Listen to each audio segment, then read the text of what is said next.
Hey, what's up? It's your boy Paul. So let's get into this. So we gonna talk about the Real Housewives of Salt Lake City season 4, episode 1. They back and ready, y'all, with new person and somebody I don't really care for that joined the cast. They shouldn't have gave her frost a frost frost flake, to be honest, but they did. We start off with Lisa. So Lisa's doing the Sundance that she's been doing for over, she said 20 years. It was either 10 or 20 years. She's been doing it for over 10 or 20 years. So she's doing the Sundance and stuff, doing that and stuff. So she leaving an event she just got finished setting up and everything and stuff. So she get in the car with her husband. We end up finding out that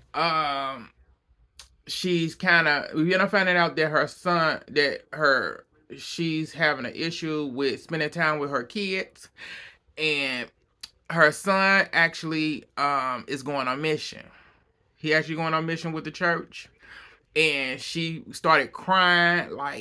She started to fake cry because she was so upset. She started to fake crying. It's like, girl, you can't cry worth a damn. And she didn't understand what she did wrong and stuff because he hid it from them for 2 years. She ended up saying, she asked him about, like, why did he hide it. He said no reason. He said, he gonna wear two different people. He said, y'all are two different. You and my parents, you and dad are two different people. We're different people. That's just how he felt about it. Cause she said that she asked him about college essays, because there was two colleges I think he wanted to go to. He supposed to write essays for him, and he didn't write the essays, and he ended up telling her that he planned to go on mission and stuff. And she feeling no way about it, and the phone started the team started texting her. So she interrupted that, texting them back. Then she asked the husband, so how do you feel about it? I think his name John, if I remember. So he was like, before he could even get his words out, she went, hold up. The team texted me again. I said, that's your problem. I said, that's why you do not know what's going on with your kids, because you don't take the time out. You don't take time out to even get to know them. I said, so you would have been knew what was going on with Jax if you actually took your time out to spend time with Jax. I said, you spend more time with the youngest one than you do spend with Jax, because we don't see you with Jax. Barely. And the husband never got a chance to get anything else out, because she went back to texting the team when you should have been focusing. That was a conversation you was having with your husband about your kid, and you so worried about. I said they were texting you. You could have texted them back later. Y'all talking about y'all children. Children come be from your job. That's the reason why they're a team. They just texting you. Period.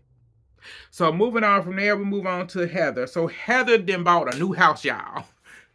3 houses down, 3 blocks down from her old house that she still own. I said, girl, do what you do, bitch, do what you do. I said, please, I can't wait to be that rich. Richer. I said, so, she done bought a new house, because she lived in that house since she was married and got divorced. So kids didn't, they didn't grow up. She done brought a new house. So as she outside shoveling in some high heel boots, thick high heel boots, and Meredith came by to see her. So she got Meredith shoveling, shoveling and everything.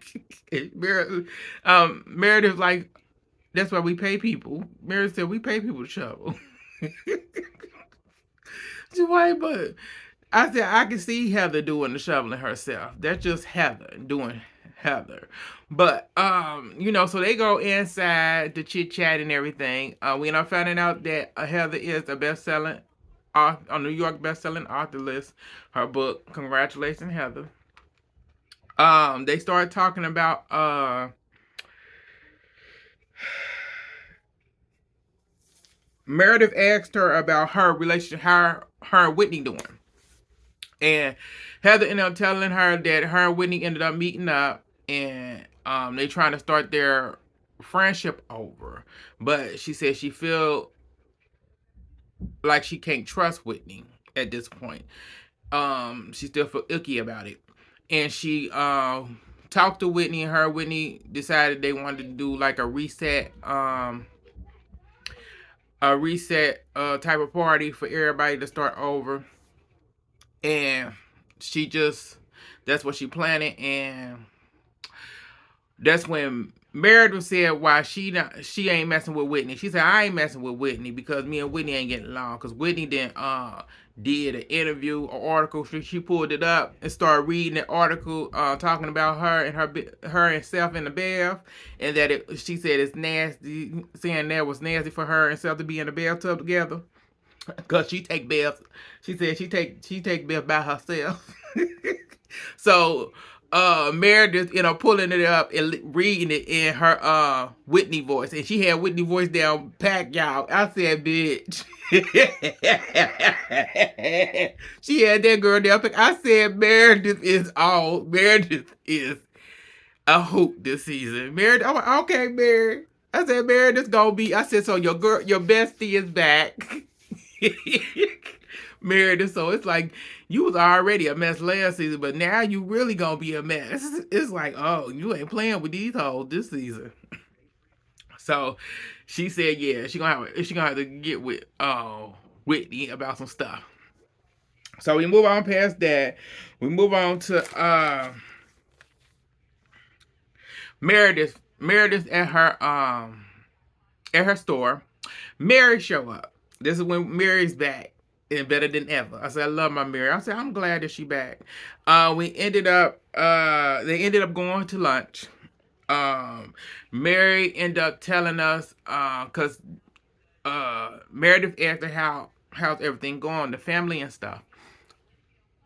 Excuse me. Mary said, Robert Jr. She not telling that, telling us that Robert Jr. has a girlfriend.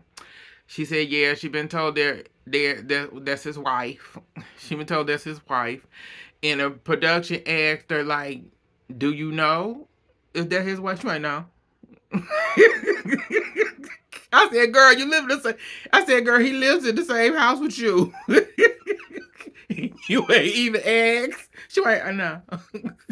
She went, I just heard. I said, Mary. Mary gonna be married, y'all. So she ended up telling us about Robert Sr. She said Robert Sr. has been in Vegas. He been in Las Vegas for the last 6 months. He had been in Las Vegas last 6 months. Just got back, and the production asked her, "So how was that?" She went, "Good."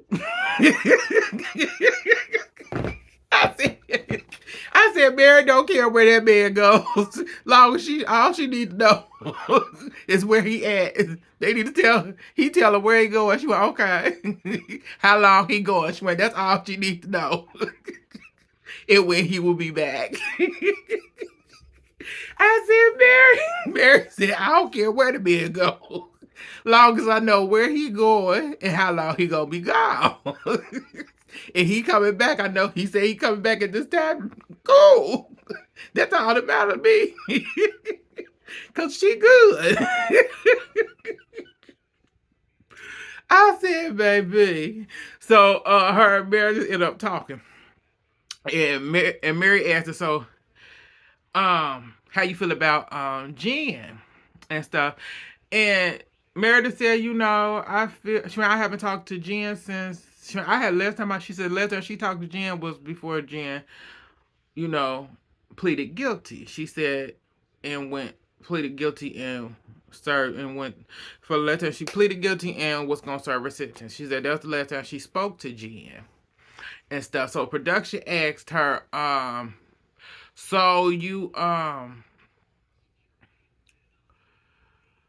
so have you talked to her have you talked to her since then? Or at least she's in prison. Amanda said she's in prison. what you, what you want me to do? I said, bitch. She said, I said, Mary, like, she's in prison. What you want me to do? There's nothing I can do. She's serving her time. See why shoes. I see it when you get out. I talk to her then. Oh man. So so she said that, and Mary was like, karma. Mary said, I believe in karma, and I believe that she getting the karma that she gave out and stuff. And it's true. I said I believe that Jen is getting the karma that she gave out. Um, do I believe? I still don't know. I said I actually don't know if she did.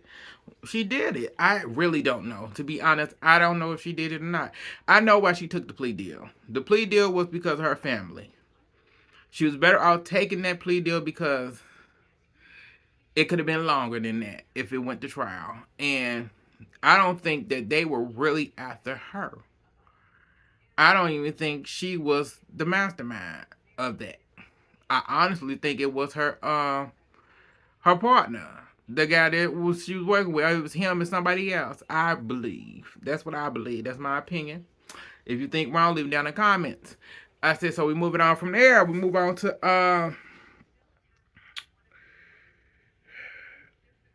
Angie K, Monica, and Lisa.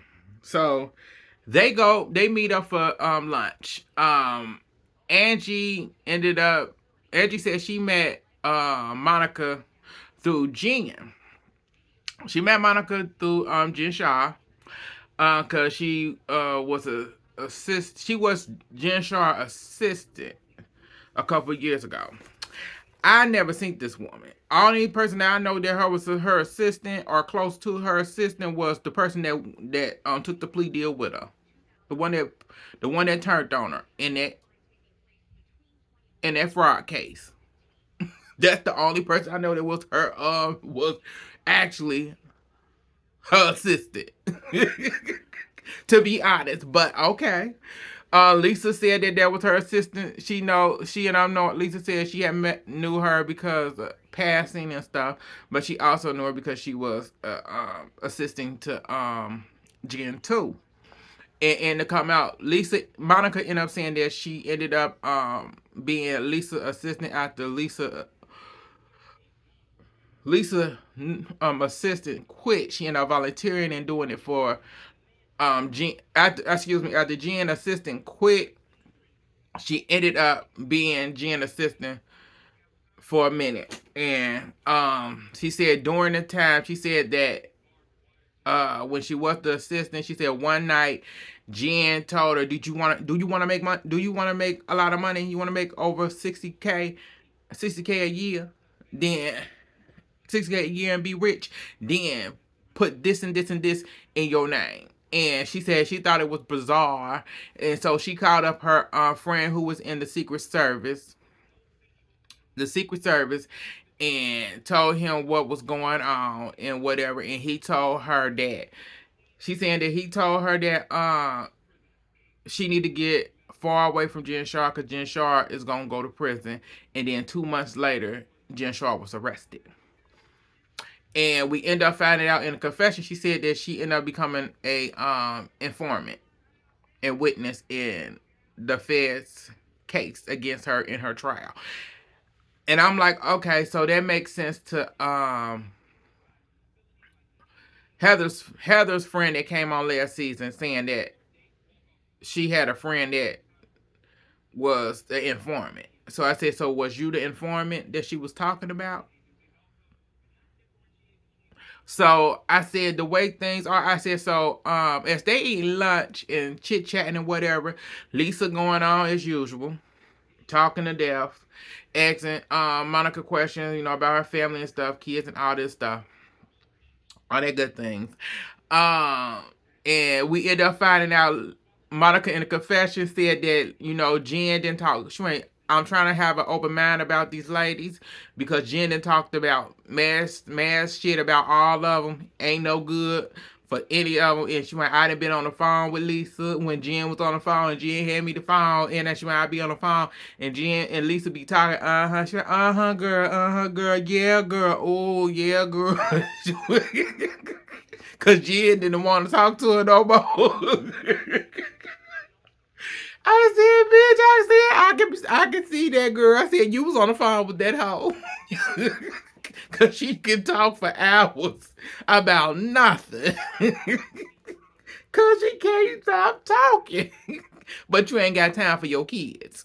Figure that out. You don't know a damn thing about your kids. So, they talking and whatever. As they just chit chatting, talking and laughing and all that stuff. Lisa said she's gonna be taking classes. Angie gonna be teaching her some cooking classes and stuff like that. And Monica asked her, Monica said, so do your husband cook? You cook? She went, I don't know how to cook, but my husband do. And Monica said, like, she went, you're very lucky to have a husband that can cook. She went, I don't want to do all the cooking in my house. And it was the face that they gave that made me like, huh? I said, what was the face for? I said, she didn't say she wanted your, I said, she don't want your man. I said, that didn't say she wanted your man. She just said, you're lucky. It's like, you are lucky. Because your man cooks. Because we know you don't cook. You go through the drive-thru or the 7-Eleven in a minute to get you a meal. Because you ain't cooking it. Because Lisa Barlow ain't cooking nothing. She ain't slaving over no stove. So they finished lunch. And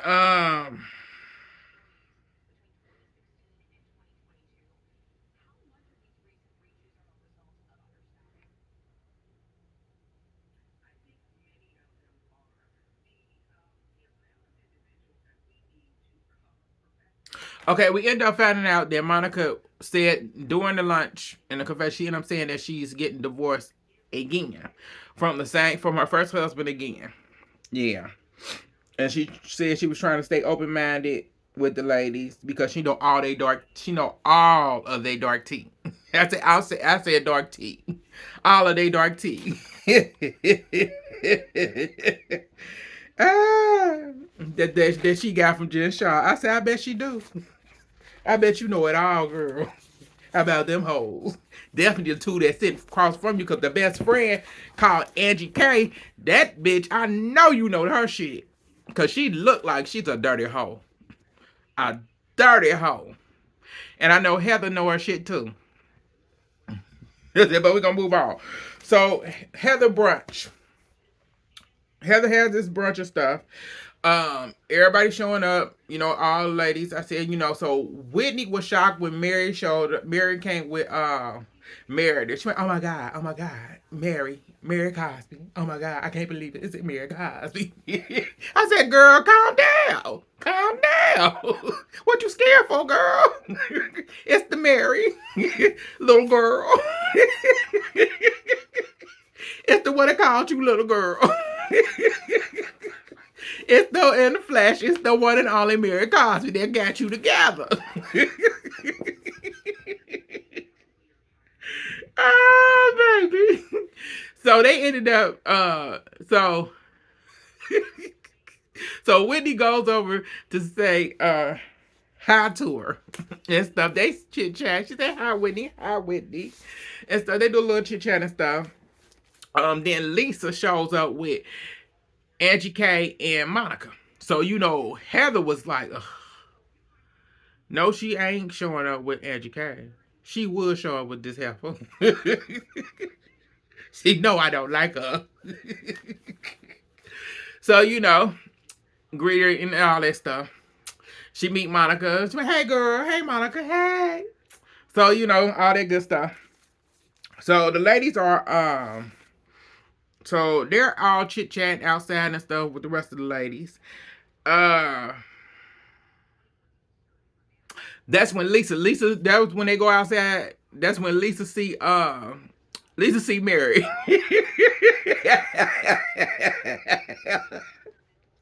So Lisa see Mary, and she was shocked just like Whitney was just a few minutes ago. She was, oh my God, there go Mary Cosby. She said the last time I seen Mary Cosby, and we was not on good terms. And she sent me a text, and it said, and she read it, and here it goes. It said, Lisa, you the biggest idiot. You are a black widow. You're the biggest liar in Utah. You're killing people with your nasty tequila. You reminds me of a witch. You evil person. You're not interesting. You're a horrible human being. I said, bitch. I said, girl, you really kept that in your phone. Because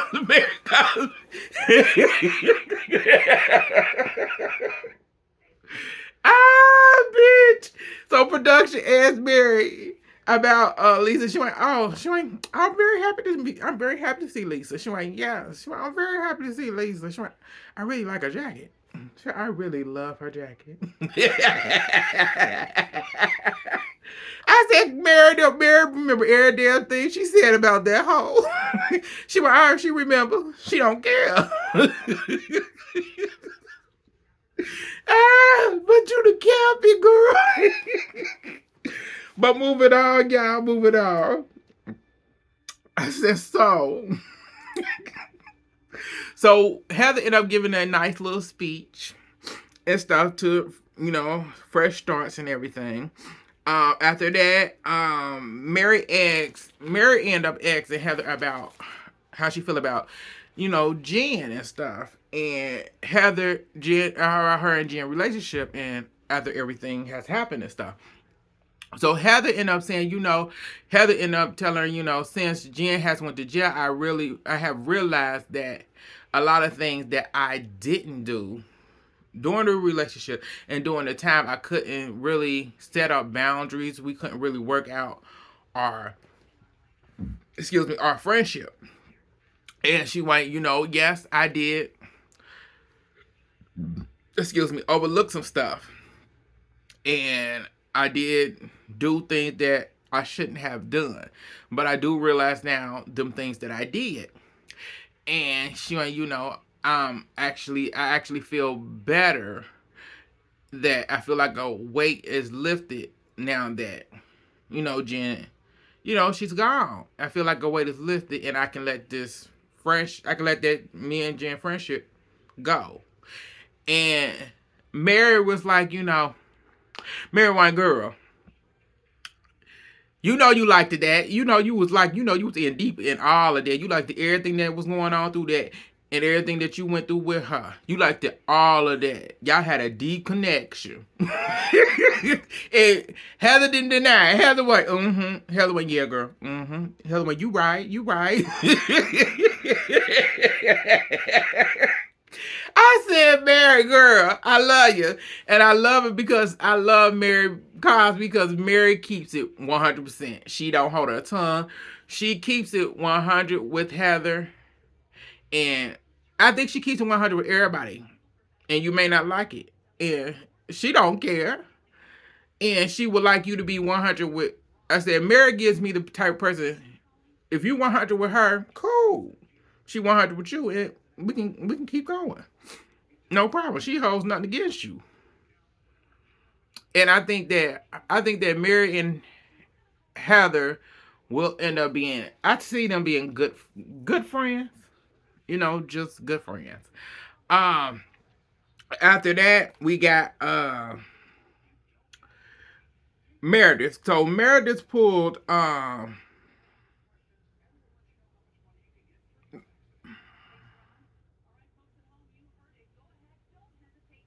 so Meredith ended up pulling Lisa aside to tell Lisa, ask Lisa, can they set up a date to meet up and talk about their issue one-on-one. And Lisa agreed to it. So we move on past that. We move on to Monica. So Monica asked the room of ladies, like, who done read the book? And nobody answered. Mary said, ain't nobody read that book. Mary said, ain't no. Mary said, nobody. Mary said, ain't nobody reading that book. I said, girl. And Heather, her confessor, Heather, like, I know my friends, these are not reader friends. She white, these are not reader girls. And she white, I already know that. She white, it don't bother me. So after that happened, Lisa asked Heather, like, so Heather, am I in the book? What you say about me in the book? So Heather ended up telling it, I just said a little something about you wasn't really that deep. And that's what Lisa said. Oh, Lisa, well, now I gotta go and listen. Now I need to purchase the book. I need to purchase the book. And that's when Angie K was like, uh, Lisa, you need to sign my copy. And Heather looking like, bitch, what? Oh, okay. That's what we doing, ho. Okay. She ain't, why would she sign your copy? You okay? And you got Lisa like, girl, I get it, girl. That was funny, girl. No, it wasn't. It wasn't. I said that was tacky and lame as hell. Girl, you can never be Jen Shaw. I said you can never be Jen Shaw. You'll never be on Jen Shaw level. I said, so girl, act yourself. You already a hateful ass person. And you nasty for no reason. Like, you're real nasty. Like, we know why Jen was Jen, but you worse. I said, you're worse than Jen. I said, you're worse. I said, to me, Angie K is worse than Jen on a whole nother level.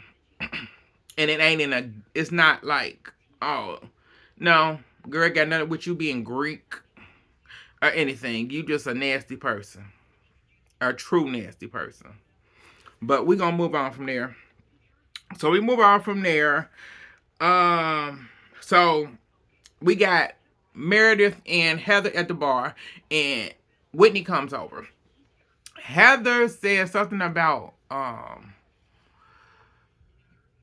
was it caramel or something? Something to do with caramel, which brought Meredith. Meredith wanted to say something to Whitney, and she got it together. So they ended up getting into it, Whitney and Meredith. And Meredith asked her about. Meredith said, so you talking about me in my bathroom? Me and my husband in my bathroom and stuff. Saying, girl, that was just a joke, girl. That was a joke. She went, no, it wasn't. She went, I ain't never joked about you and your man. You and your man naked, painting. I never said, oh, she naked. Oh, she gonna get a bacteria in her vagina. I said, bitch. I said, man. Excuse me, Meredith don't give a damn about Whitney. Whitney, Meredith, why also, so you judging me? Meredith, Whitney, why you judging me in my bathroom and me having taken a bath and stuff, and Meredith looking at her like, oh, what you talking about? Meredith went, what? So you didn't turn this around. Meredith said, so Meredith in her confession, like, I can see that she ain't gonna never take accountability for nothing. Excuse me. So I ain't shocked. So Whitney went, so what can we do to get Whitney said, I'm sorry. And what can we do to move forward? Because I don't wanna relive this later on, because you don't know how to you always holding on to stuff. You always holding a grudge and bringing stuff back up. And Meredith said, no, I don't. Meredith said, I don't hold a grudge. I don't hold a grudge. Not at all. I said, girl, that would be you, Whitney. That would be you. Only you. Only you the one that do that. Nobody else does that but you, girl. So they ended up deciding to move forward from there. Okay, so because Whitney said, I don't want to lose no brain cells. over this if you know you gonna keep on bringing it back up. And what Meredith said, oh, Meredith went, save your brain cells. Save your brain cells. I said, girl. I said, Meredith, girl, get up. You keep dogging this girl. Save your brain cells, girl. Save your brain cells. I said, Wendy couldn't do nothing with Meredith. Meredith was eating her up. So we move on from there because they decided to move forward. Move on from there. Heather has the little thing where she wanted the ladies to do snowballs and stuff to get their anger out and stuff like that. So they end up doing that, and during that, Monica got into it because it turned from getting rid of your anger to a snowball fight. Mary didn't do it. Mary was sitting in the inside, staying warm, and Monica said, "Yippee-yi-yay, bitch," and tackled Angie K. She tackled her hard, and they rolling, rolling. And Angie went, "Oh my hair!" That's where it ended. This episode, for the first episode, it was good. It was nice. Like, subscribe, comment, and share on all social medias. It's your boy Paul. Thank y'all for tuning in. See y'all later.